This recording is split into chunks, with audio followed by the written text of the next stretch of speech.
here last week. My name is Chef Calnificents. I'm from Southern California, and I got my culinary degree in culinary arts at the Art Institute of San Bernardino.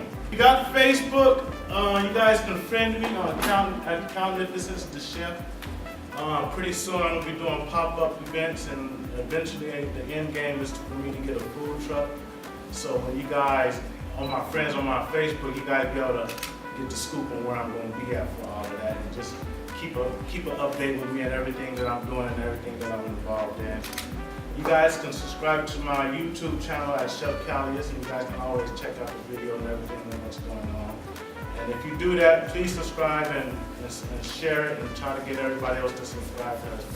I'm trying to put myself out there like that. Today we're going to be cooking shrimp creole, which is a tomato-based type of deal. It's another word for gravy, but it's going to be usually tomato-based with shrimp and cooked rice, pilaf. What we're going to do first, to make the shrimp creole, we need to make the rice, and we need to, it goes with the rice, and we make the shrimp creole. But what you need for the shrimp creole is the shrimp stock. We're going to make that from scratch right now. 2 onions peeled, halved and sliced, 2 celery stalks chopped, 2 lemon halves, parsley, basil, thyme, tarragon, oregano, and whole black peppercorn, and the salt. And what I'm going to do is I'm going to fill this up with cold water, and I'm going to put it on the stove, and I'm going to bring it up to a boil, and I'm going to let it simmer, and it'll take about 45 minutes, and then the shrimp stock will be ready. So I'm going to go ahead and put that on there while we go to the next step. These shrimp has been already cleaned. I bought them clean. But usually there's a black vein that runs down the back. There's a little piece right there. I'm gonna go ahead and take that out. Sometimes the vein runs down the front too. A lot of people don't do that. What we're gonna do now is we're gonna season our shrimp. Creole season with a little bit of Calnificents right here. Put a little Calnificents for you. Something wrong with it. So I'm gonna go ahead and sprinkle this in there. Just put some Calnificents in there. Should I do it way up here like homeboy? Put it in there like that. Mix them around in there. And I'll put a little bit of this in there. I'll put some already minced garlic. This is the bomb right here. You don't have to break it down. It's all ready to go. Mix that around. And then that's cool. See, I got this sitting on a bucket of ice. Just to keep the germ, you got to keep this at a certain temperature so you won't get bacteria and all of that. So I'm going to go ahead and put these back in the refrigerator. Next we're going to do is the rice. We're going to go ahead and get that started. Right now, can y'all see this? Yeah. I got a little bit of the bacon fat in there, and I got a little bit of butter.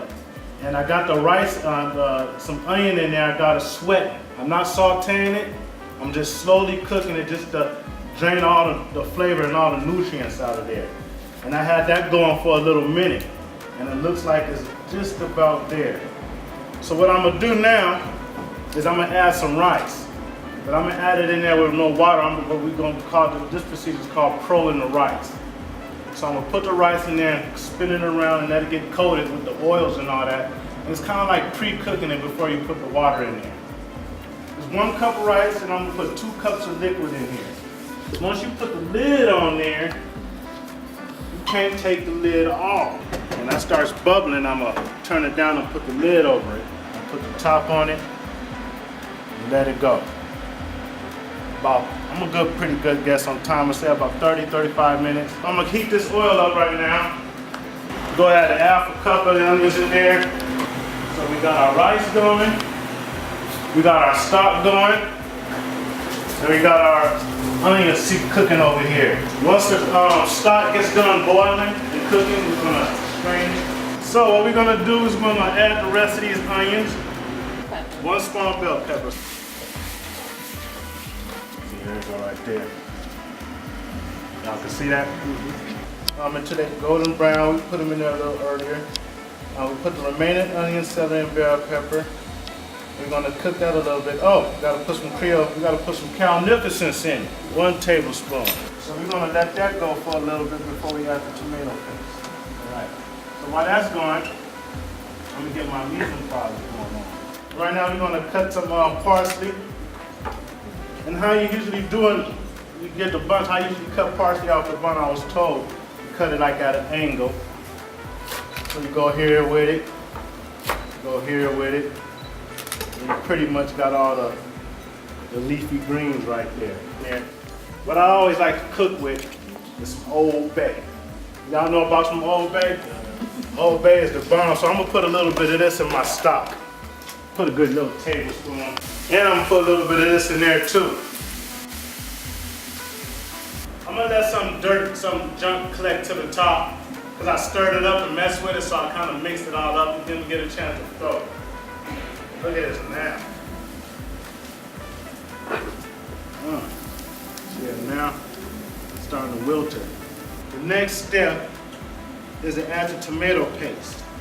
Mix it well, cook, and stir it occasionally. And tomato paste is 2 tablespoons. This is gonna give it that color.